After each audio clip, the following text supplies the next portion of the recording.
Bueno, miren, vamos a abrir la Biblia en el libro de Apocalipsis, capítulo 2, versos 1 al 7.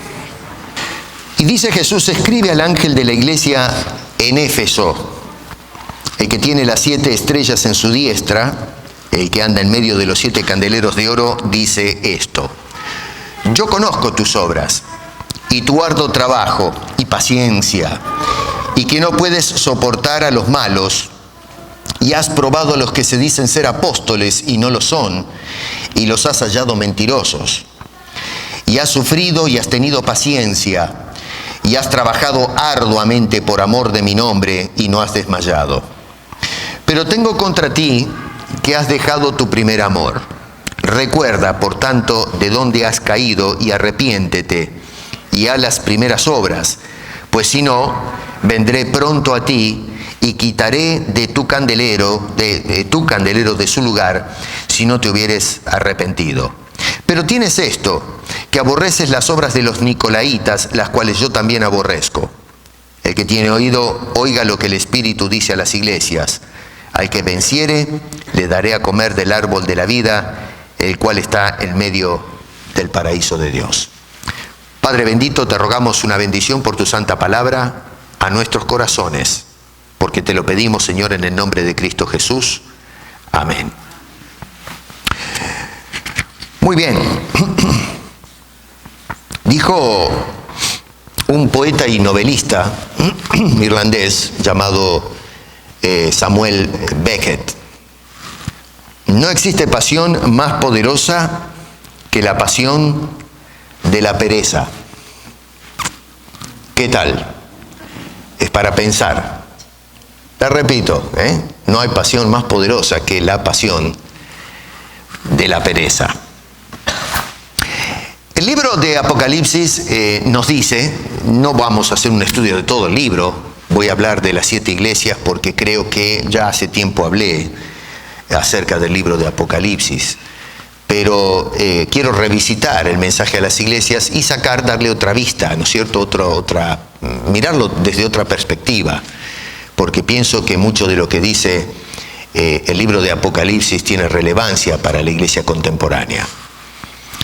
Y nos dice este libro que es una revelación que ha sido enviada a los siervos de Dios. Hagan memoria que hablamos de esto en la predicación anterior, que están ahora representados en 7 iglesias ubicadas en aquel entonces en un sector occidental del Asia Menor, es decir, lo que hoy llamamos Turquía. Y bueno, estas eran iglesias representativas. Algunos dicen que representa 7 etapas históricas de la iglesia, otros que representan la iglesia en general a través de la historia. Eso francamente ahora no es importante que lo estemos viendo. Lo cierto es sí que se refiere a estas 7 iglesias ubicadas en el Asia Menor y que son, vuelvo a repetir, representativas de las situaciones que encaran la iglesia en cualquier etapa histórica que nos estemos concentrando. Y nos dice que esa revelación fue enviada entonces a los siervos de Dios, dice el versículo 1, para manifestar las cosas que deben suceder pronto. Y más adelante, en el verso 3, agrega algo que es importante, dice, porque el tiempo está cerca. Así que una vez más, a modo de síntesis, se envía esta revelación a los creyentes fieles para mantenerlos al tanto de que el tiempo está llegando del retorno de Cristo. Y esto amerita una pregunta que la planteamos la vez pasada, y es si estamos listos para ese día. Si realmente hemos arreglado las cosas con Dios, porque el tiempo está cerca. No sabemos cuándo, pero realmente, y creo, no sé, las cosas como se están dando en el mundo, me parece que ya la arena está cayendo, ¿no? Y falta poco tiempo. Arena me refiero de esos relojes de antes, Y creo que en cualquier momento viene el Señor Jesucristo por su iglesia. Quién sabe si no viene hoy, no sé. Así que, ¿estás listo si viene hoy? ¿Estás listo si viene en este momento cuando estamos haciendo la predicación? O mañana, o el día que sea. En este caso se envía un mensaje a una iglesia localizada en la región de Éfeso, que es la iglesia que acabo de mencionar, y para que justamente se mantengan, y quiero que subrayen esa declaración que estoy diciendo, que se mantengan perseverantes o constantes y preparadas para ese momento crucial en la vida de la iglesia, que es cuando el Señor Jesucristo venga por los suyos y nos lleve a su santa presencia. Es decir, noten que en el verso 5 dice allí, haz las primeras obras. En otras palabras, haz o sigue haciendo lo que hacías al principio. Haz aquellas primeras obras. Algo pasó con esta gente que parece que dejaron de hacer esas primeras obras. Pero Jesucristo entonces lo que está diciendo, ya vamos a mirar lo que está pasando, pero por lo menos dice, vuelvan para atrás y vuelvan a hacer aquellas cosas. Mantente en el camino en el cual comenzaste en la vida cristiana. Porque muchas veces la tendencia es que nosotros cuando vamos caminando empezamos a aflojar las fuerzas. Nos vamos quedando. Y ese era un problema que afectaba a las iglesias. No solamente las del primer siglo, sino que a través de toda la historia. Hay momentos de empuje, de arranque, pero hay momentos en que desafortunadamente el pueblo de Dios comienza a menguar. Así que tenemos un llamado de ánimo por parte de Jesús a esta iglesia para que mantengan la consigna y aquellas cosas que estaban abandonando, que comiencen a agarrar fuerza y comiencen entonces a abrazar esos principios que identificaban a estos creyentes en la fe. Ahora, preparar. ¿Por qué hago énfasis en esto? Porque la iglesia, tome nota de lo que voy a decir, no se prepara. La iglesia ha sido preparada. Muchas veces hoy hemos movido nuestra teología cristocéntrica, o teocéntrica si quieren ponerlo de otra manera, para gravitar en una esfera más antropocéntrica, más que gravita alrededor de nosotros en lugar de Cristo Jesús. Y en la Biblia se nos habla de que la iglesia en realidad fue preparada por Jesucristo, no que nosotros nos preparamos a nosotros mismos. En el mismo, acá en el Apocalipsis, en el versículo 5 y la segunda parte del verso 5 y verso 6 dice, al que nos amó y nos lavó de nuestros pecados con su sangre, y entonces dice, y nos hizo, no nos hicimos nosotros, nos hizo reyes y sacerdotes para Dios su Padre. A Él sea gloria e imperio por los siglos de los siglos. ¿Se dan cuenta qué distinta es la manera de expresarse, el lenguaje de la Biblia con el lenguaje contemporáneo a veces adentro de la iglesia? La gloria siempre se le da a Dios, se le otorga a Dios. Hoy a veces hablamos de la gloria de Dios, pero en realidad lo que hacemos es glorificar a los hombres. Incluso a veces glorificamos la misma iglesia en lugar de glorificar al Cristo de la iglesia.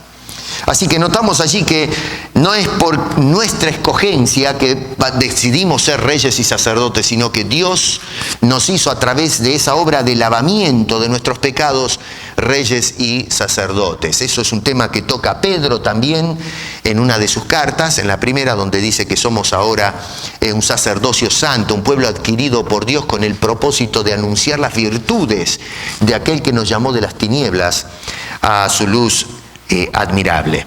Entonces, siendo que la iglesia fue alcanzada por el Señor a través de ese sacrificio tremendo que hizo en la cruz, ahora la iglesia que ha sido preparada tiene que mantenerse en esa conducta, tiene que perseverar en esa condición a la cual ha sido llamada. En la carta que Pablo envía a los creyentes en Éfeso, en el capítulo 4, les va a decir a esta gente, esto pues digo y requiero en el Señor, que ya no andéis como los otros gentiles que andan en la vanidad de su mente. Pablo demanda que manifestemos ese cambio que hizo Dios en nuestras vidas. ¿Se dan cuenta? Más adelante, en el versículo 24 dice, y vestíos del nuevo hombre creado según Dios en la justicia y santidad de la verdad. Así que acá notamos a un hombre que le está diciendo a la iglesia, traten de mantenerse en eso que son. Ahora, ¿por qué no dice que traten de, en fin, que dejen de caminar como los otros gentiles? Bueno, porque ellos habían sido transformados. Y ahora tenemos que manifestar eso. En el capítulo 4, versículo 3, dice: solícitos en guardar la unidad del Espíritu en el vínculo de la paz. Noten que no dice que ellos establezcan la unidad, sino que la guarden. ¿Por qué guardarla en lugar de establecerla? Bueno, porque fue Jesucristo el que estableció la unidad entre los hombres con Dios. Es el reconciliador. Eso es un tema que trata en el capítulo 2. Así que la Escritura nos llama no a prepararnos a nosotros mismos. Hemos sido preparados por Dios a través de Cristo Jesús en su sacrificio, y lo que se espera ahora de la iglesia cristiana, no solamente del primer siglo, sino la iglesia a través de la historia, es que entonces mantenga esa posición a través de su conducta, a través de su ministerio. Así que acá lo que tenemos es un llamado a la perseverancia. ¿Qué pasa cuando se abandona la constancia? Y bueno, hermano querido, caemos eventualmente en la pereza emocional, que nos va a llevar eventualmente también a la pereza en cuanto a acción se refiere. Vamos a empezar a caer en flojera, en desinterés, en desánimo, que nos va a ir llevando paso a paso a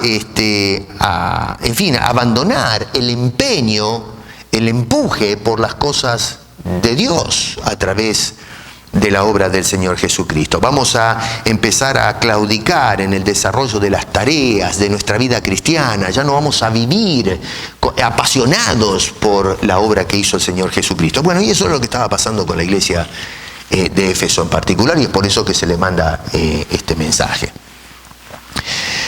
Por el contexto acá, volviendo a Apocalipsis, notamos, si prestaron atención a la lectura, que la iglesia se mantenía envuelta en actividades. No quiere decir que se desconectaron completamente de la labor.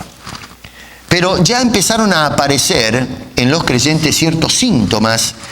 Nos dice a tal punto que en el verso 4 que dice: has dejado tu primer amor. Así que miren que esto es un proceso, ¿no es cierto? Pero miren ustedes hasta qué punto se descuidó esta congregación, que terminaron abandonando ese sentimiento primario, ¿no es cierto? Ese sentimiento original, apasionado por Cristo Jesús. Seguían trabajando, seguían metidos en la obra, pero faltaba ese condimento especial que los caracterizaba cuando habían llegado a la presencia de Cristo Jesús. Así que hay un proceso de enfriamiento que a la postre terminó, por supuesto, con entumecer a la iglesia.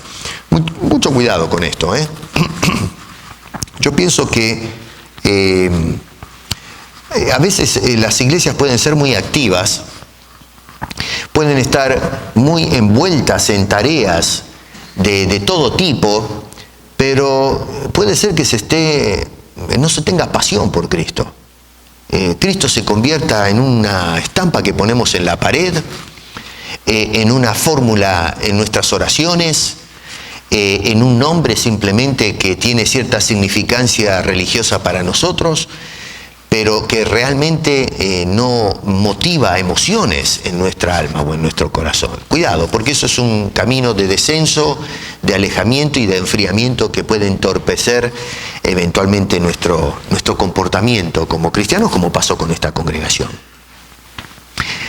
Éfeso era una ciudad muy activa, era la ciudad, digamos, en este sector del mundo más importante para Roma. Era una ciudad que estaba ubicada estratégicamente y era un fluido de tránsito de 3 sectores del mundo muy importantes, ¿no es cierto? Se conectaba prácticamente el África, Europa y Asia a través de este circuito. Eso implicaba que se amontonaba un montón de gente en ese lugar, y por supuesto con el vaivén de la gente también lo que había es un alto grado de inmoralidad entre la urbe social que se amontonaba en este sitio.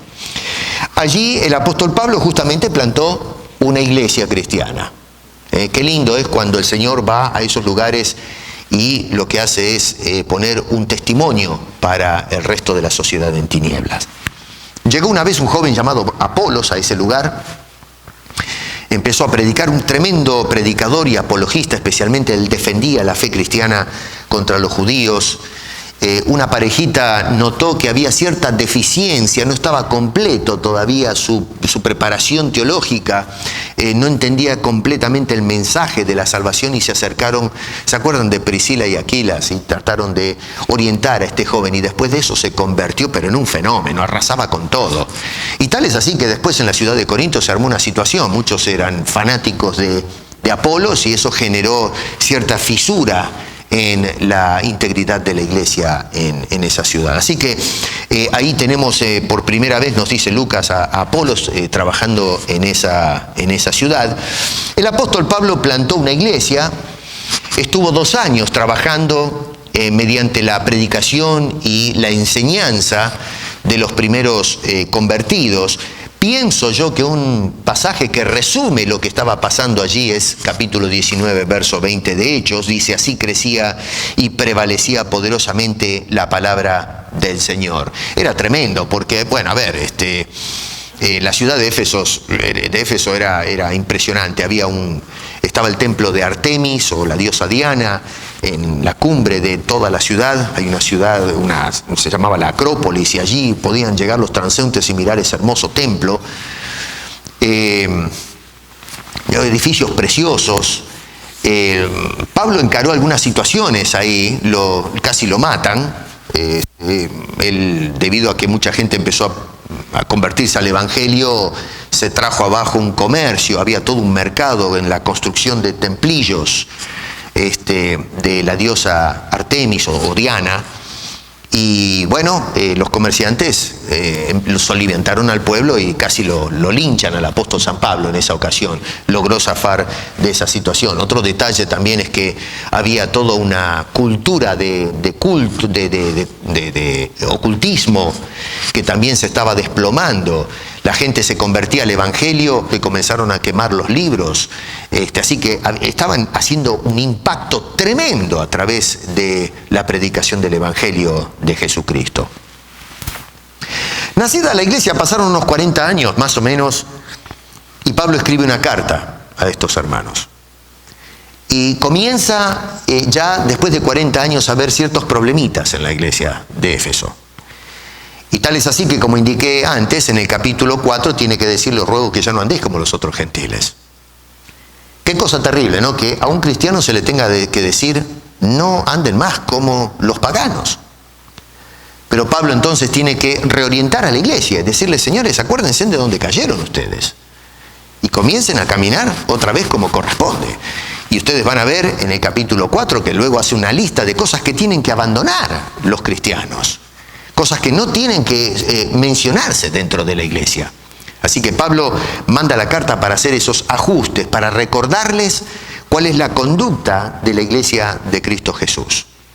Más adelante, ¿no es cierto?, tal vez un año, no sé, otra para la misma fecha, se discute mucho acerca de la fecha de la carta a los Efesios y después la carta que Pablo envía a Timoteo. Y en la primera carta, Pablo va a indicarle a Timoteo que trate de corregir algunas cosas, porque ahora, después de 40 años, también se comenzaron a meter ciertos individuos que enseñaban cualquier cosa, falsos maestros. Y Pablo le dice a Timoteo en el capítulo 1, verso 3, ¿cómo te rogué que te quedases en Éfeso? Y escuche, dice, cuando fui a Macedonia, para que mandases a algunos que no enseñen diferente doctrina. Así que vayan observando entonces qué clase de congregación o de iglesia es esta a la cual Jesucristo ahora le está hablando. Había nacido por la predicación apostólica, empezaron a los pocos años, ¿no es cierto?, poco menos de medio siglo, comenzaron a desviarse de una conducta propia de la iglesia. Se empezaron a meter ciertos individuos que atentaban contra la salud doctrinal de la iglesia, y esto no me cabe duda que la doctrina que estaba entrando era lo que estaba produciendo patrones de conducta incorrectos en la iglesia. Por eso Pablo le dice a Timoteo, mira, por favor, allí predica, enseña contra viento y marea para que la gente no termine distorsionando el Evangelio. Es a esta iglesia justamente a la que ahora el Señor Jesucristo le dice, yo conozco tus obras. Y no solamente se lo va a decir a esta iglesia, pero va a repetir exactamente la misma frase a las 7 iglesias del Asia Menor. Si ustedes después en casa leen toda la capítulo 2 y capítulo 3 de Apocalipsis, dice la iglesia de Esmirna, verso 9 dice, yo conozco tus obras. La de Pérgamo también le dice, yo conozco tus obras. Lo mismo dice de las otras iglesias. Después ustedes, ya lo vamos a ver en el futuro, pero lo pueden corroborar en casa. Todos ellos les dice, yo conozco tus obras. Hay varias palabras que se traducen al español como conocer, varias palabras que se utilizaban en el griego, pero hay dos que son sobresalientes. Una es ginosko y la otra es oida. La palabra ginosko, que es muy común en el Nuevo Testamento, hace referencia a un conocimiento acumulativo. Es decir, que el proceso a través del cual vamos colectando información y vamos llegando a un conocimiento de la cosa estudiada u observada. Por eso le llamo un conocimiento acumulativo. No es esa la palabra que utiliza acá el Señor Jesucristo. Es decir, yo los conozco a ustedes porque los he estado observando, cómo van evolucionando y todavía me estoy dando cuenta qué clase de gente son. No, Señor. Jesús no habla de que está adquiriendo conocimiento. Él usa la palabra oida acá, que está vinculada a una palabra, a un verbo que es jorao, que quiere decir ver. Todo esto se nos va a olvidar después, pero al menos tener la idea hacia dónde apunta la declaración de Jesús. Cuando Jesús les dice, yo conozco, es como si estuviese diciendo, yo te veo. Yo sé quién eres. No es yo te estoy conociendo, dice, yo sé de qué madera estás hecho, qué clase de persona eres. Es decir, que no hay absolutamente nada en el creyente y en la iglesia, en este caso, que esté oculto a los ojos del Señor o al conocimiento del Señor. El conocimiento de Cristo no es acumulativo, es un conocimiento completo. Y justamente porque Él es el Dios encarnado. Él es Dios y como Dios conoce todas las cosas. Así que los hermanos de Éfeso no tienen que darle información a Dios para que Él llegue a saber, bueno, qué clase de conducta están haciendo. Dice, no, yo a todos ustedes los conozco. Por eso es que 7 veces repite la palabra, yo conozco tus obras, lo que estás haciendo. Es importantísimo esto, porque a veces perdemos de vista que el Señor Jesucristo te conoce. No te está conociendo. Dios nos conoce, sabe perfectamente cuáles son las intenciones en nuestro corazón, los propósitos de nuestras acciones, si lo queremos o no lo queremos, si somos indiferentes o somos apasionados. Esto es de vital importancia. Así que hoy día perdemos de vista esta postura teológica acerca del supremo conocimiento que Dios tiene de su iglesia. Así que recuerda eso. Jesús sabe quiénes somos. Jesús sabe de qué fibra estamos hechos y qué es lo que hay adentro de nuestro corazón. Nosotros no podemos engañar a Dios. Hay mucha gente que pretende engañar a Dios y engañar a su pueblo. Pero podemos engañar al pueblo, sí. Pero nadie puede engañar a Dios porque no hay manera de esconderse de los ojos escrutadores de Dios. Yo recuerdo aquella historia de Adán y Eva cuando, después de haber pecado, se tiraron atrás de un arbusto, tratando de cubrirse y ver si podían esconder la vergüenza delante de Dios. Y sin embargo, Dios sabía perfectamente lo que había pasado. Incluso desde antes de que hayan cometido el delito, ya Dios estaba al tanto de lo que iba a pasar, no solamente con Adán y Eva, sino con toda la generación humana. Y es por eso que Dios ya tenía un plan trazado para abordar la dificultad de la raza que acaba de crear. Yo te veo, yo conozco tus obras. ¿Qué cosas conoce Jesucristo de esta iglesia de Éfeso? Bueno, en primer lugar, lo que dice es que conoce el desempeño ministerial de la iglesia. Dice, yo sé el ministerio que desempeñan. Dice, conozco tu arduo trabajo y paciencia. Paciencia acá quiere decir, lo podemos, definirlo como humildad. La disposición de mantenerse bajo, de aceptar los planes de Dios. Yo conozco tu actitud en el corazón. Eres una persona, eres una iglesia paciente, una iglesia sometida. Qué lindo es, pensaba yo, que el Señor le diga a la iglesia, por ejemplo, a nuestra iglesia, yo conozco que eres una iglesia paciente, que eres una iglesia humilde. Nosotros asociamos la humildad con la miseria, ¿no es cierto? La pobreza. Si vemos una persona pobre, decimos es humilde. No es a eso a donde apuntan las Escrituras cuando usa el término humilde. Cuando se usa el término de ser humilde o paciente, es la persona que se somete y acepta la voluntad de Dios para su vida. Esta era una congregación paciente, eran laboriosos y eran perseverantes en la obra que desempeñaban en el nombre de Cristo Jesús. La segunda cosa es que conoce cómo se desempeñaban en cuanto al liderazgo de la iglesia. Dice, no pueden soportar a los malos. Es una iglesia que decía, esto no va. La mala conducta, especialmente en el liderazgo, decía, no puede ser. Pero agrega algo más, dice, has probado. Y tomen nota de esto, a los que se dicen ser apóstoles y no lo son, y los has hallado mentirosos. Tremendas declaraciones, tremendas palabras las que usa el Señor. Noten ustedes que ante todo dice que ellos, estos individuos que se habían metido dentro de la iglesia, y recuerden que Pablo le dice a Timoteo, cuando le escribe, para eso te dejé en Éfeso, para que corrijas lo deficiente, para que no se enseñe cualquier cosa. En este caso, Jesús está al tanto de lo que estaba pasando en la iglesia. Dice, ellos dicen ser. O sea que se autogestan o se autogestionan en este ministerio que era un ministerio apostólico, un ministerio representativo. Así que ellos dicen ser, pero Cristo dice. ¿Se dan cuenta? Es muy distinto a lo que una persona dice ser y otra distinta es lo que Jesucristo conoce de esa persona. Y ellos entonces, es decir, que ellos decían nosotros somos, pero Jesucristo decía no lo son, son cualquier otra cosa. ¿Y por qué no lo son? Bueno, porque en este caso estos señores decían que eran apóstoles de Jesucristo. ¿Por qué no lo son? Bueno, porque simplemente hubo 12 apóstoles. Acá déjenme hacer un paréntesis, ya lo he hablado en otras ocasiones, en otras series.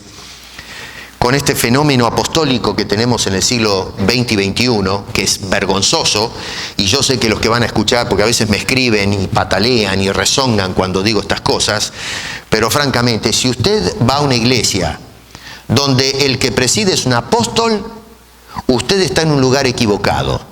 Y lo he dicho y lo voy a decir hasta que se me acabe el aliento, salga corriendo de ese lugar inmediatamente, porque usted está yendo a un lugar donde hay un mentiroso parado en el púlpito.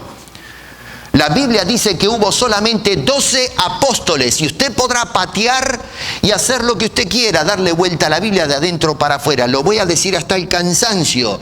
No hay apóstoles en la actualidad. El Señor dice que en el libro de Apocalipsis menciona 12 apóstoles, el Nuevo Testamento también, y no hay vuelta que darle. Por más que hoy tratemos de inventar nuevas doctrinas acerca del apostolado, la Biblia es tajante en este asunto. Hubo solamente 12 apóstoles y en este caso se habían metido en Éfeso individuos que se pasaban por apóstoles y se los califica o se los cataloga como mentirosos. Eran hallados mentirosos, no eran enviados del Señor. Y los apóstoles que hay hoy en la iglesia cristiana, vuelvo a repetirlo enfáticamente, son mentirosos que están comerciando con el pueblo cristiano. No existen apóstoles en esta era. Los apóstoles ya cumplieron su misión. Es una desgracia, pienso yo, que la iglesia esté regida por estos mamelucos, estos mentirosos, estos farsantes, que realmente lo irrita a uno ver el robo de almas que se está haciendo en la actualidad. Es vergonzoso. Así que nosotros notamos este asunto que es de vital importancia. La otra cosa que conoce Jesús es cómo se desempeñan en cuanto a la persecución, cuando la iglesia es puesta a prueba. Dice el verso 3, has sufrido. Dice, has sufrido. Y el resultado del sufrimiento no fue el abandono y la deserción de la tarea que el Señor Jesucristo nos manda, sino dice que actuaron con paciencia. Dice, y has sufrido y has tenido paciencia. Otra vez, la misma palabra que aparece al principio, la palabra paciencia, hupomoné, que quiere decir mantenerse bajo. Dice, han soportado la persecución, la presión, el hostigamiento de una sociedad que no entiende y que no quiere aceptar el Evangelio. Ellos, en lugar de patalear y protestar contra la sociedad, corriendo a buscar abogados, hoy vivimos en una sociedad que se queja de todo, y una iglesia también que se queja de todo. Estos hermanos toleraban el sufrimiento con paciencia. Qué lindo es ver a través de la historia cristianos que nos hicieron llegar a nosotros la fe mediante una predicación paciente en medio del sufrimiento, del dolor. Hombres enfermos, perseguidos, que perdían a sus seres queridos mediante la persecución y el asesinato. Y ahí estaban al pie del cañón constantemente predicando las buenas nuevas de salvación que nosotros hoy, esta generación, hemos recibido de ellos. La cuarta cosa es que conoce cómo se desempeñaban en materia doctrinal. Acá, hoy, en el siglo XXI, estamos con la tarjeta roja. Verso 6 dice, pero tienes esto que aborreces las obras de los nicolaitas, las cuales yo también aborrezco. ¿Quiénes son los nicolaitas? Bueno, acá podemos hablar por horas acerca de esto. Los padres de la iglesia en el primer siglo pensaban que segundo siglo pensaban que se trataba de un señor que se había levantado, mencionado por ahí en el libro de Lucas, creo que en el capítulo 9, un mago que empezó a enseñar cualquier cosa. En fin, otros hablan de un tipo de doctrina. La verdad es que no vale la pena romperse la cabeza. No hay detalles, francamente, en las Escrituras más que esta mención que se hace. Pero lo que sí podemos sacar, basado en lo que tenemos delante nuestro, es que había, en cuanto a este individuo, había un serio problema doctrinal. La enseñanza que planteaban los nicolaitas era nociva para la iglesia. En el capítulo 2, verso 5 se vuelve a mencionar este gremio. Dice, también tienes a los que retienen la doctrina de los nicolaitas, la que yo aborrezco. La palabra para mí que es clave es la doctrina. No importa quién fue Nicolás o los nicolaitas, lo cierto es que hay una desaprobación de la enseñanza de esta gente. Hay una doctrina perniciosa, dañina. Y acá en este caso, en el verso 6 del capítulo 2, se nos menciona, por un lado en el verso 15 se nos habla de la doctrina de esta gente, pero acá se nos habla de la conducta inmoral. Dice, aborreces las obras de los nicolaitas. Y quiero que observen lo importante que es tener presente el impacto que tiene la doctrina sobre las obras, la conducta de los creyentes. Sea quien haya sido los nicolaitas, ellos inyectaban a la iglesia, en este caso la iglesia de Éfeso, con una doctrina perniciosa que determinaba una conducta que era en detrimento de la congregación en Éfeso. Hoy día no llegamos a medir el daño que se está produciendo a la iglesia contemporánea por la predicación de doctrinas tergiversadas, fraudulentas, de apóstoles fraudulentos, que gritan desde los púlpitos barbaridades. Y es por eso que tenemos una iglesia enfermiza, una iglesia que está herida, una iglesia que tiene un mal testimonio. El mundo ya no respeta a la iglesia porque nuestro mensaje no es consistente. Nosotros hablamos por dos lados de la boca. Por un lado se dice una cosa, se habla de amor, de salvación, de restauración y de vida íntegra, mientras por el otro lado se roba, se estafa, se miente, se viven en una forma inmoral. Los escándalos que hay dentro de la iglesia pero es bochornoso. Y todo eso es resultado de una doctrina perniciosa que se metió dentro de la iglesia contemporánea.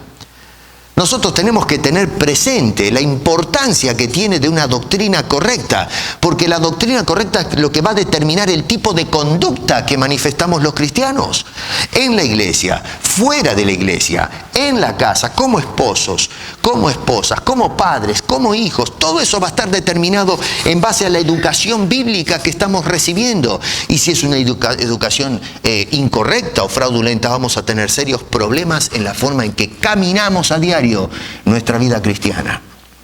Por eso el Señor Jesucristo dice, conozco la forma en que has tratado estas cosas. Y lo que hizo Éfeso es ponerle freno, gracias probablemente a la educación que le daba Timoteo por mandato de Pablo. Le puso freno al avance de esta doctrina perniciosa, maligna de los que acá se mencionan los nicolaitas, quienes quieran que hayan sido. Me tiene sin cuidado quiénes fueron. El asunto es que realmente eran desaprobados por el Señor. Pero a pesar de todo esto, hay algo que me llama la atención acá, porque todo esto es positivo, ¿eh? Todo esto que dice el Señor es muy bien, muchachos, ¿eh? Están haciendo 1 kilo. Pero de repente los para y les va a mostrar algo que empañó, que va a eclipsar todas estas cosas positivas. Y fíjense qué interesante, hay varias cosas que el Señor menciona, al menos les mencioné 4, que son positivas, pero una sola empaña todo eso.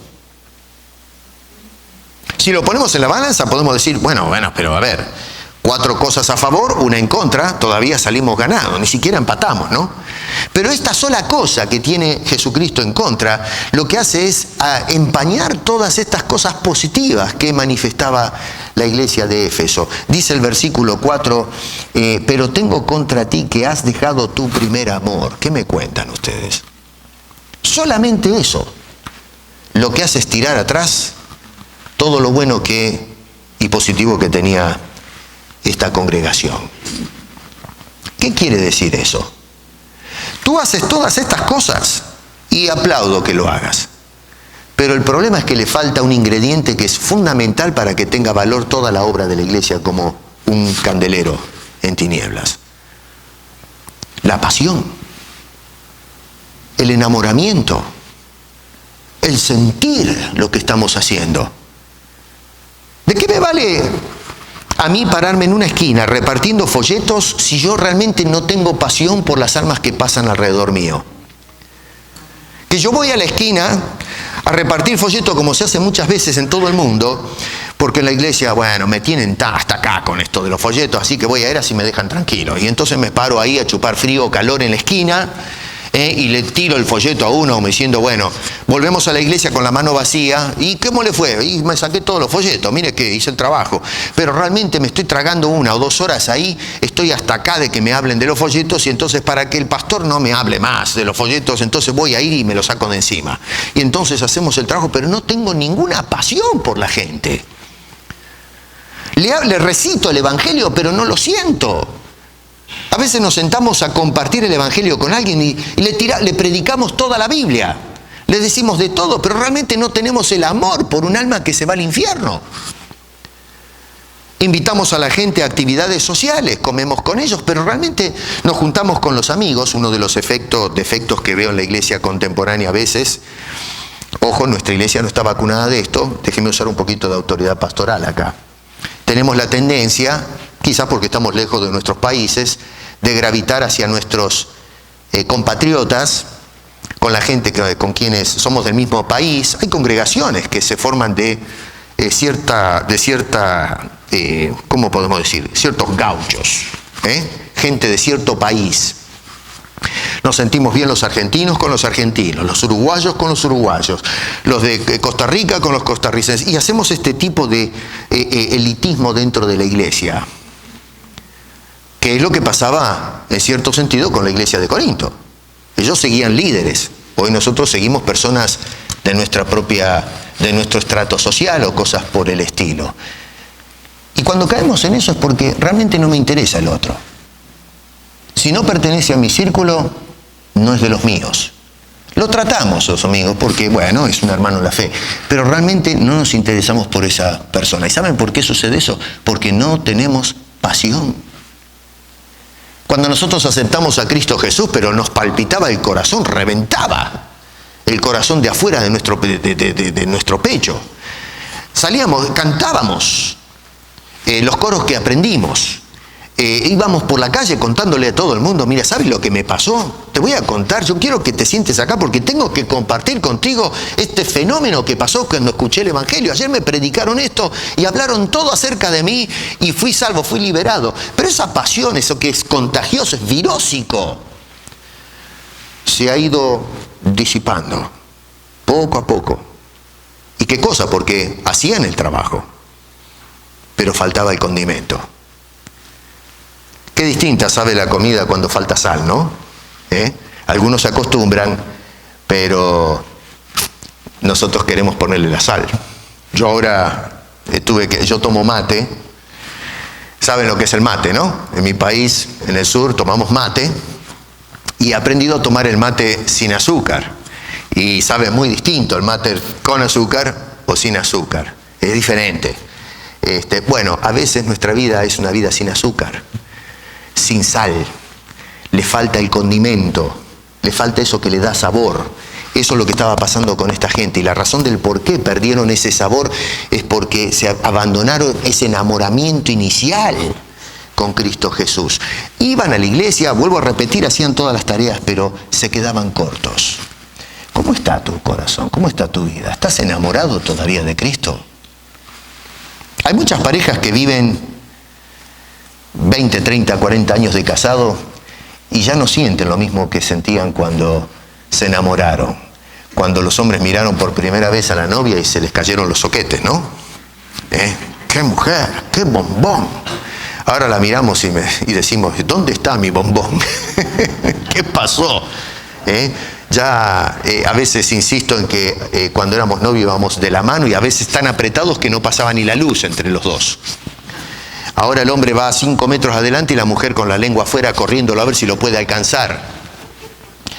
El hombre abría la puerta primero para que la señora pase. Ahora el hombre pasa adelante, se cerró la puerta y la mujer a lo mejor tiene que ir atrás a abrirse la puerta sola. Se nos escapó el primer amor, el enamoramiento de novio. Qué triste es cuando nosotros dejamos a Jesús atrás. Qué triste es cuando cerramos la puerta y Jesús queda afuera. Hacemos las cosas en la iglesia, pero Jesús no es la pasión que nos mueve. ¿Qué tenemos que hacer? ¿Qué pasos debemos dar entonces para volver en la dirección correcta? Dice el Señor Jesucristo que lo primero que tenemos que hacer es recordar de dónde has caído. Eso está en el versículo 5. Recuerda por tanto de dónde has caído. ¿Qué quiere decir esto? ¿Qué quiere decir de dónde has caído? Muchos interpretan el de dónde has caído mirando el pecado, ¿no es cierto? Has caído de una condición pecaminosa, recuerda eso. No, lo que el Señor Jesucristo le está diciendo es recuerda de dónde has caído, es decir, de esa posición apasionada. Dice, está hablando de una iglesia que ya fue tratada, no a paganos. Dice, recuerda de dónde has caído, te caíste de esa posición especial de pasión, de amor, de entusiasmo. Dice, recuerda eso. Recuerda que te has venido abajo, que has sido, ¿cómo te puedo decir? Has sido en descenso en cuanto a tu ministerio al Señor Jesucristo. Número 2, se debe cambiar la dirección en la que estamos yendo. Noten ustedes que dice el Señor acá, y arrepiéntete. ¿Qué quiere decir eso, arrepentirse? Cambia. Esto es un proceso descendente, un enfriamiento paulatino y progresivo, y te va a llevar a un destino malo. Así que no sigas en esa dirección. Pero a ver, ¿por qué tenés que seguir? Si tú sabes que esa dirección de enfriamiento es perjudicial, ¿por qué seguir en esa dirección? De ser un obstinado y terminar al final del camino completamente frío, desinteresado por la iglesia y las cosas del Señor. Lo vamos a buscar solamente cuando tenemos problemas. Y si nos acordamos que tenemos un Señor a quien podemos llevarle los problemas. Lo que está diciendo es arrepiéntete, es decir, pega la vuelta. No sé, pero hermano, a ver, si yo estoy sin... Hay personas que me han dicho, yo no sé, pastor, pero me voy desanimando. Bueno, si me estás diciendo que te estás desanimando porque estás notando que hay un cambio que es pernicioso, es negativo, pega la vuelta. ¿Qué tengo que hacer, pastor? Da la vuelta. Si usted va caminando hacia un precipicio y usted sabe que se va a caer al fondo, no me diga ¿qué tengo que hacer? Lo que tiene que hacer es pegar la vuelta, pero hay que ser tan sabio, un maestro, para darse cuenta de eso. Si usted sigue caminando, eventualmente se va a ir al fondo. Pegue la vuelta, mi querido, no siga en esa dirección. Lo que el Señor Jesucristo está diciendo a esta gente es, tienes que pegar la vuelta, volver de donde has caído, enamorarte otra vez, hacer las cosas con pasión, con sentimiento, entusiasmado de nuestro Salvador. Número 3. debemos volver a las actitudes que caracterizaba positivamente a esta iglesia. Dice, y haz las primeras obras. Haz las primeras obras. ¿Cuál es la diferencia de lo que estaban haciendo ahora a lo que hacían al principio? Noten que otra vez el Señor está destacando las cosas positivas. Pero ¿cuál es la diferencia entre lo que están haciendo ahora y lo que hacían al principio? Bueno, es que esas mismas obras que están haciendo ahora, al principio las hacían con pasión. ¿Se dan cuenta la diferencia? Un solo ingrediente, un solo detalle cambia completamente el cuadro de esta iglesia en Éfeso. Hermano querido, ¿cuántas veces he escuchado, yo en otro tiempo era más consagrado? No sé por qué, pero hace un tiempo atrás me gustaba ir a la iglesia, me gustaba escuchar la predicación, me gustaba cantar, y viven añorando lo que fueron. Pero te escuchas un poco, te sientas a pensar lo que estás diciendo. Estás viviendo y añorando y llorando lo que fuiste y no te das cuenta de lo que eres en Cristo. Que solamente te estás dejando llevar por sentimientos encontrados y además confusos. Insisto, tienes que pegar la vuelta, tienes que ir otra vez para atrás. Dice el Señor, haz las primeras obras. Yo te conozco, yo sé de qué madera estás hecho. ¿Cómo no vas a ver si Él es el que nos hizo? ¿No es Él el que nos salvó?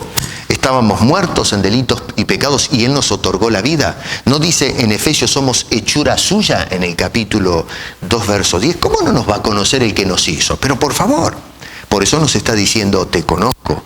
Y si nos pide que hagamos esto es porque sabe bien que con el poder y la ayuda de Dios podemos otra vez tener esa pasión. De lo contrario, verso 5, verso 5 en la segunda parte, vendré pronto a ti y quitaré tu candelero de su lugar si no te hubieses arrepentido. Si no cambias esa actitud en esa dirección en la que vas, tu luz, tu influencia, la voy a sacar. Y saben que eventualmente la iglesia de Éfeso, esta iglesia, desapareció por no haber escuchado el consejo de Dios. Desapareció. Y encontramos los restos de una iglesia que hubo allí, pero hoy no existe nada. Hoy existen vestigios de grupos que se abrieron otra vez, pero aquella iglesia original no es encontrada. La pasión de la pereza, mi querido hermano, puede ser letal. Un síntoma de un enfriamiento debido al abandono de nuestros sentimientos hacia el Señor. Y para eso no hay excusa. O amas al Señor o no lo amas. Y lo que tenemos que hacer entonces es amar al Señor. Y la manera de amarlos es cómo nos desenvolvemos en nuestra tarea. No que hagamos la tarea, sino las actitudes que tenemos al desempeñar esas tareas. Qué distinto es el que limpia el piso, por ejemplo, porque, bueno, tengo que aguantar este asunto, y aquel que dice, estoy sirviendo a mi Dios y Salvador. Qué distinto es aquella persona que ayuda a servir la mesa y dice, ya me tiraron esta carga, me tienen pero hasta la coronilla con esto de servir la mesa. Y aquel que va y sirve la mesa y sirve a los hermanos y va con una sonrisa porque tiene la oportunidad de servir al Señor en algo tan simple, pero que para Dios es algo supremo. El mismo Jesús dijo, si damos un vaso de agua a uno que lo necesita, me lo están dando a mí.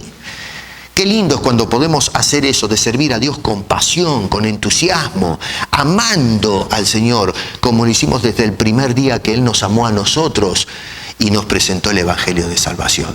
Eso es lo que el Señor Jesucristo quería de esta iglesia. ¿Por qué? Dice, porque la hora está cerca, se está acabando el tiempo y yo vengo pronto. Y entonces lo que quería es una iglesia preparada para el día de su retorno. ¿Estás preparado, hermano? ¿Estás preparado, amigo? ¿Estás en condiciones? Dios te prepara a través del Evangelio. Y ahora nosotros que lo conocemos tenemos que vivir una vida preparada, constante, amando y sirviendo al Señor con pasión en nuestras almas. Padre, Señor, Gracias te damos por tu santa palabra. Te rogamos que nos ayudes a poder vivir a las alturas de tus demandas ahora como hijos tuyos. Y aquellos que no te conocen, te ruego, Señor, que la luz del Evangelio brille en sus corazones. Hazlos, Señor, porque ellos no pueden hacerse a sí mismos hijos tuyos. Y que de esa forma vengan a integrar este cuerpo precioso de Cristo Jesús, que lleguen a ser reyes y sacerdotes por el lavamiento a través de la sangre de Cristo Jesús de todos sus pecados. A ti sea la gloria, Señor, en el nombre de Cristo Jesús. Amén.